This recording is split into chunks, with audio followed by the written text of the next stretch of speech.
Hello friends, हमारे channel SK92 study channel में आपका स्वागत है। आज जो हम बिहार सिविल कोड हिंदी का इम्पोर्टेंट क्वेश्चन प्रैक्टिस सेट 3 करेंगे। तो आज का हमारा पहला प्रश्न है कि इनमें से कौन भक्ति काल का कवि नहीं है? नाभादास, रसखान या नंददास या अमीर खुसरो।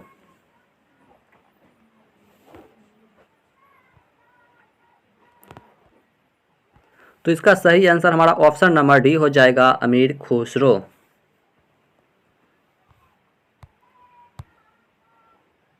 अगला प्रश्न है 2 नंबर, कृष्ण भक्त काव्य के प्रमुख कवि कौन है? सूरदास, कबीरदास, केशवदास या तुलसीदास।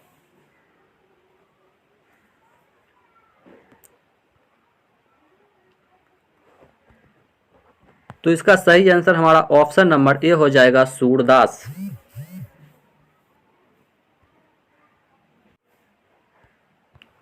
अगला प्रश्न 3 नंबर कि अष्टछाप के सर्वश्रेष्ठ भक्त कवि के रूप में डैश का नाम लिया जाता है?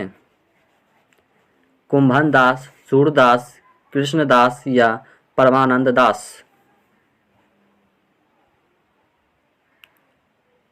तो इसका सही आंसर हमारा ऑप्शन नंबर बी हो जाएगा, सूरदास। क्या हो जाएगा? सूरदास। अगला प्रश्न, छायावाद के प्रवर्तक का नाम है? सुमित्रानंद पंत या श्रीधर पाठक या मुकुटधर पांडे या जयशंकर प्रसाद।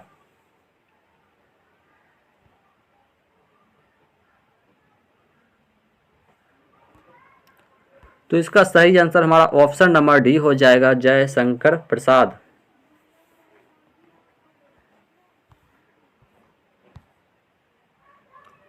अगला प्रश्न 5 नंबर है कि गबन मुंशी प्रेमचंद का प्रमुख डैश है? उपन्यास, काव्य संग्रह, कहानी संग्रह या निबंध संग्रह।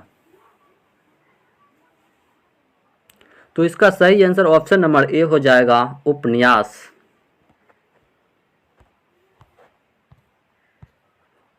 अगला प्रश्न 6 नंबर क्या है? 6 नंबर प्रश्न है कि आंचलिक रचनाएं किससे संबंधित होती है? देश विदेश से या लोक विशेष से या क्षेत्र विशेष से या जाति विशेष से। तो इसका सही आंसर ऑप्शन नंबर सी हो जाएगा, क्षेत्र विशेष से।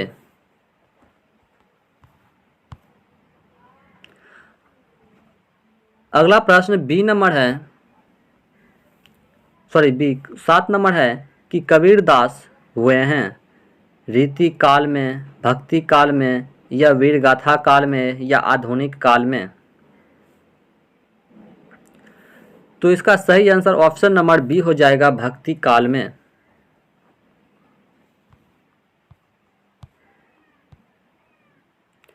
अगला प्रश्न 8 नंबर कि रामचरितमानस की भाषा क्या है? भोजपुरी, प्राकृत या ब्रजभाषा या अवधी।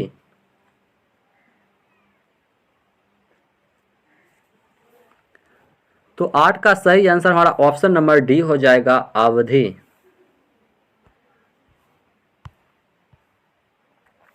अगला प्रश्न है 9 नंबर कि निराला द्वारा रचित ललित गीतों का संग्रह कौन सा है?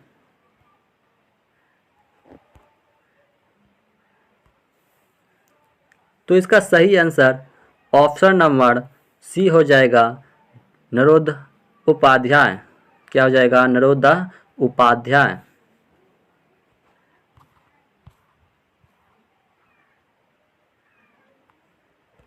अगला प्रश्न, कवि नागार्जुन का वास्तविक नाम क्या है? कवि नागार्जुन का वास्तविक नाम क्या है? तो कवि नागार्जुन का वास्तविक नाम जो है वैद्यनाथ मिश्र है। क्या है? वैद्यनाथ मिश्र।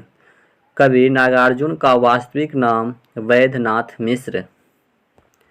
अगला प्रश्न है 11 नंबर कि हिंदी साहित्य के प्रारंभिक काल को आचार्य शुक्ल डैश ने कहा है? आदिकाल, या चारण काल या वीर गाथा काल या सिद्ध समांत काल?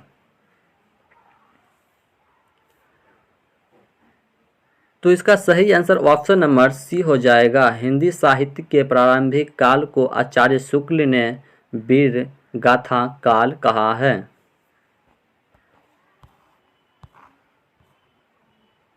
अगला प्रश्न है 12 नंबर, निम्नलिखित में से कौन प्रेमचंद की एक रचना है?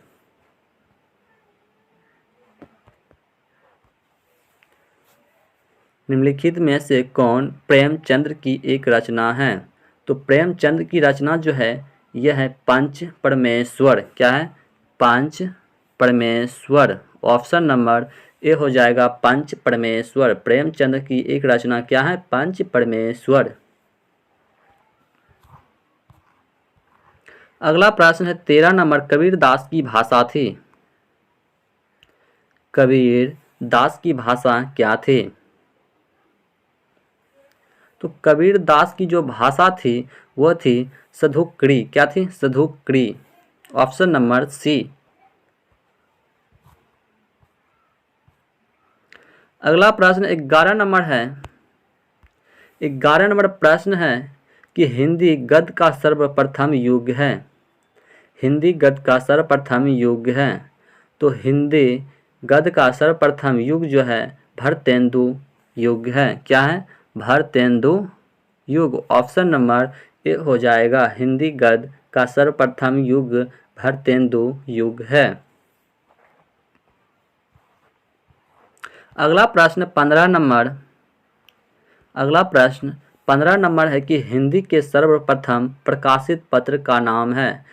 तो हिंदी का सर्वप्रथम प्रकाशित पत्र का नाम क्या है?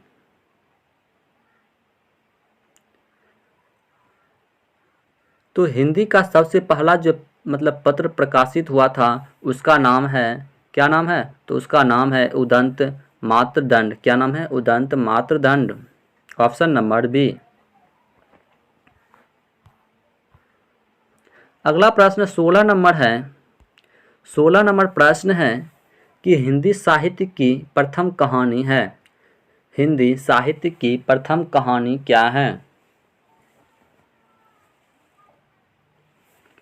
तो हिंदी साहित्य की प्रथम कहानी जो है वह है इंदुमती। क्या है? इंदुमती। ऑप्शन नंबर सी हो जाएगा। हिंदी साहित्य की प्रथम कहानी इंदुमती है। अगला प्रश्न क्या है? 17 नंबर है। अगला प्रश्न 17 नंबर है कि निर्गुण भक्ति काव्य की प्रमुख कवि क्या हैं? सूरदास, तुलसीदास या कबीरदास या केशवदास?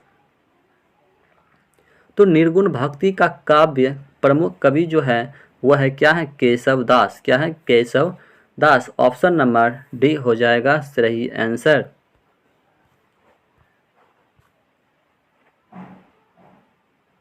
अगला प्रश्न 18 नंबर, सबसे पहले अपनी आत्मकथा हिंदी में किसने लिखी है? सबसे पहले अपनी आत्मकथा हिंदी में किसने लिखी है? तो सबसे पहले जो है अपनी आत्मकथा हिंदी में जवाहरलाल नेहरू जी ने लिखा है। कौन लिखा है? तो Jawaharlal Nehru ji. Option number C. सबसे पहली अपने आत्मकथा जो है हिंदी में जवाहरलाल नेहरू ने लिखा है, पंडित जवाहरलाल नेहरू जी। अगला प्रश्न अगला प्रश्न 19 नंबर है कि राष्ट्र कवि के रूप में प्रसिद्ध है। तो राष्ट्र कवि के रूप में कौन प्रसिद्ध है?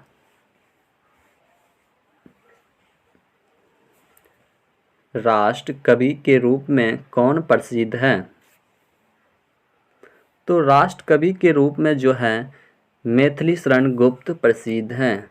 कौन प्रसिद्ध है? Maithili Sharan Gupt. Option number D is the correct हो जाएगा। अगला प्रश्न 20 नंबर। अगला प्रश्न 20 नंबर है कि ऋषि मर्थी का नायक कौन है? राम, कृष्ण, कर्ण, महात्मा गांधी? ऋषि मर्थी का नायक कौन है? तो ऋषि मर्थी का नायक जो है वो कर्ण है। कौन है? कर्ण है। Option number C. अगला प्रश्न है कि हिंदी खड़ी बोली के प्रथम रचनाकार है। हिंदी खड़ी बोली के प्रथम रचनाकार कौन है? तो हिंदी खड़ी बोली का प्रथम रचनाकार जो है वो है ऑप्शन नंबर डी हो जाएगा, लल्लू लाल। कौन है? लल्लू लाल।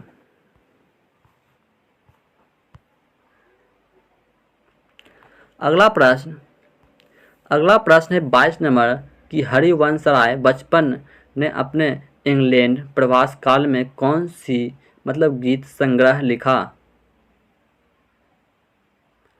हरिवंश राय बच्चन ने अपने इंग्लैंड प्रवास काल में कौन सी गीत संग्रह लिखा है? तो वो लिखा है परिणय पत्रिका। क्या लिखा है? परिणय पत्रिका। Option number B. अगला प्रश्न 23 नंबर है। क्या है 23 नंबर? 23 नंबर में प्रश्न है कि साहित्य के तत्वों की संख्या कितनी है? 2, 3, 4, 6। तो साहित्य के तत्वों की संख्या 4 है। कितनी है? 4 है। ऑप्शन नंबर सी हो जाएगा।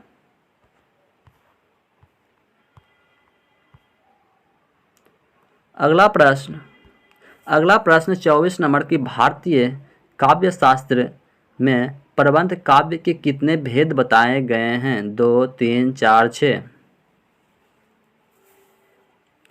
तो इसका सही आंसर ऑप्शन नंबर बी हो जाएगा, 3।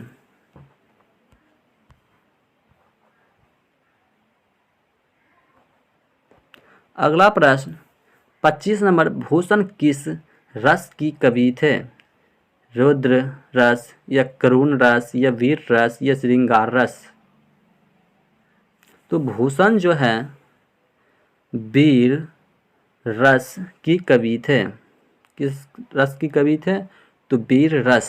भूषण जो है वीर रस के कवि थे। अगला प्रश्न है 26 नंबर कि किसी भी निबंध को उल्लेखनीय बनाने के लिए उसमें व्यक्ति का गुण होना आवश्यक है। इसका क्या अर्थ है?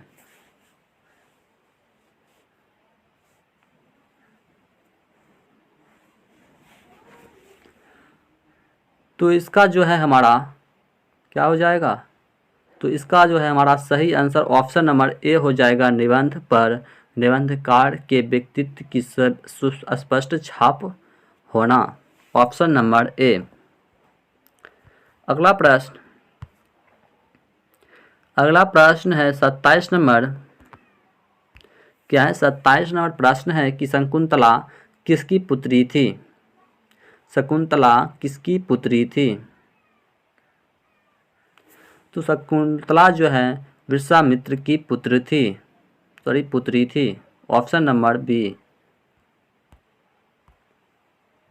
क्या हो जाएगा? ऑप्शन नंबर बी हो जाएगा, विश्वामित्र की पुत्री थी शकुंतला। अगला प्रश्न है 28 नंबर कि बच्चन जी ने प्रथम बार जीवन और मानवीयता के प्रति अपने प्रभाव को वाणी किस कृति में दी?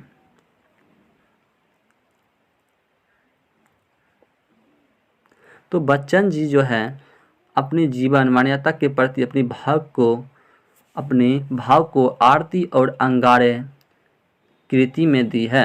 Option number is the B हो जाएगा करेक्ट आंसर, आरती और अंगारे। अगला प्रश्न है 29 नंबर है। अगला प्रश्न 29 नंबर कि निम्न में से कौन सी रचना निराला जी की नहीं है? तो इसमें से कौन सी रचना निराला जी की नहीं है? तो वो है वीरांगना नहीं है। कौन सी नहीं है? वीरांगना नहीं है, बल्कि अनामिका, नए पत्ते या आराधना, ये सब किसकी रचना है? तो निराला जी का रचना है, बल्कि वीरांगना निराला जी की रचना नहीं है। Option number D is the correct answer है। अगला अगला प्रश्न है 30 नंबर प्रश्न है कि निम्नलिखित में से किसको मतलब साहित्य अकादमी पुरस्कार मिला है।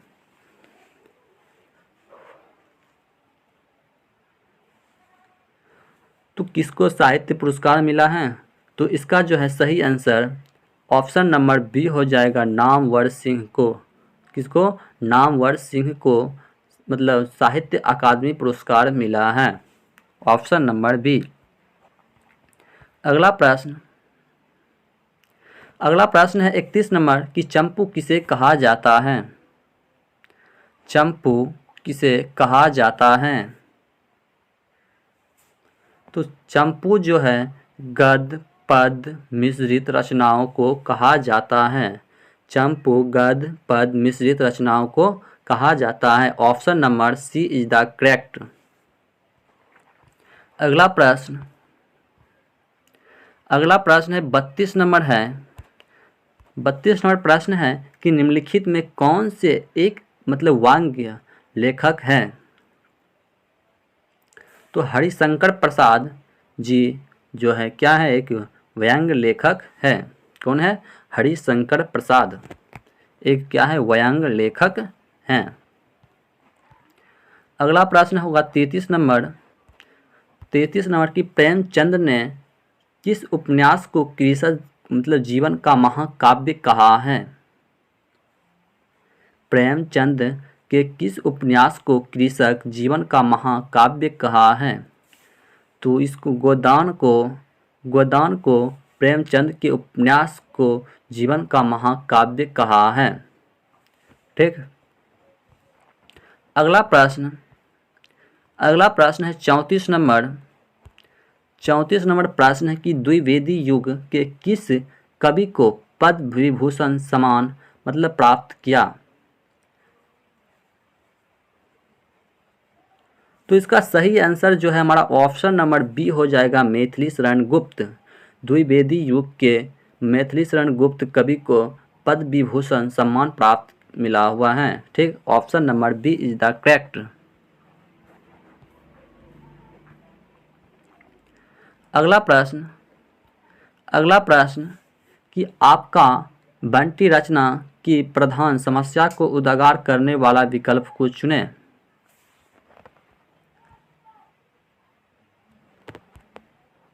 तो इसका सही आंसर हमारा ऑप्शन नंबर क्या हो जाएगा, बी हो जाएगा, मनोवैज्ञानिक समस्या।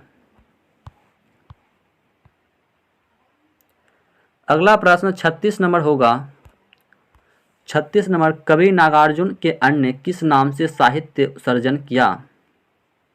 तो कवि नागार्जुन को जो है यात्री के नाम से साहित्य सर्जन किया है। किस नाम से? यात्री के नाम से किया है, ऑप्शन नंबर ए हो जाएगा इज द करेक्ट। अगला प्रश्न है 37 नंबर कि कलाधार उपनाम से कविता लिखते थे। कौन लिखता था? कलाधार मतलब उपनाम से कविता लिखते थे, तो ये लिखता था जयशंकर प्रसाद। कौन लिखता था? तो Jaishankar Prasad, option number C. अगला प्रश्न 38 नंबर होगा। 38 नंबर में प्रश्न है कि जयशंकर प्रसाद की सर्वश्रेष्ठ रचना कौन सी है। कामायनी, लहर, झरना, आंसू।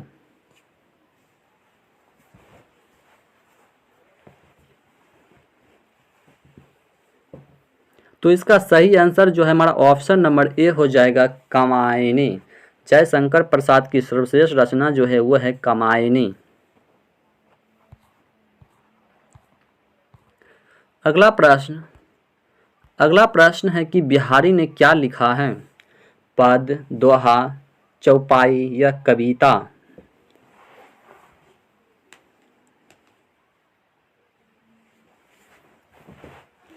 तो बिहारी जो है वो लिखा है दोहा लिखा है। क्या लिखा है? दोहा।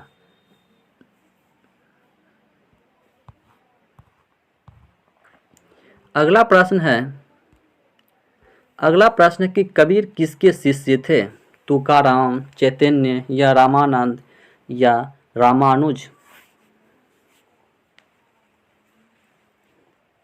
तो कबीर जो है रामानंद का शिष्य था। किसका शिष्य था? रामानंद का। कबीर जो है रामानंद का शिष्य था। अगला प्रश्न है 41 नंबर। क्या है? 41 नंबर प्रश्न है कि महाकाव्य में कितने सग्र होते हैं? 1, 7, 8, 9। तो महाकाव्य में जो है 8 सागर होते हैं। कितने सागर होते हैं? 8 सागर।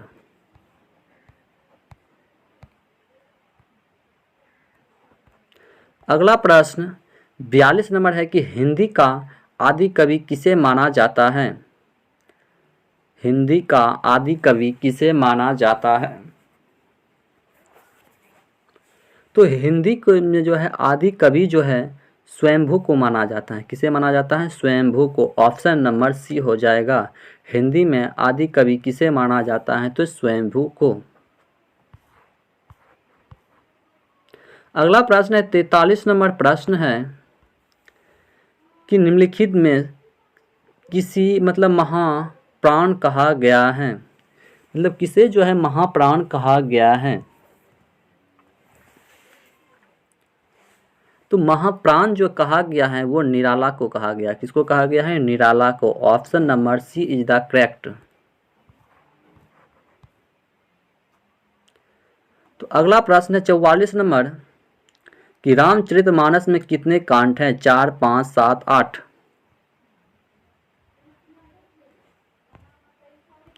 तो इसका सही आंसर जो है हमारा ऑप्शन नंबर क्या हो जाएगा? सी हो जाएगा, 7।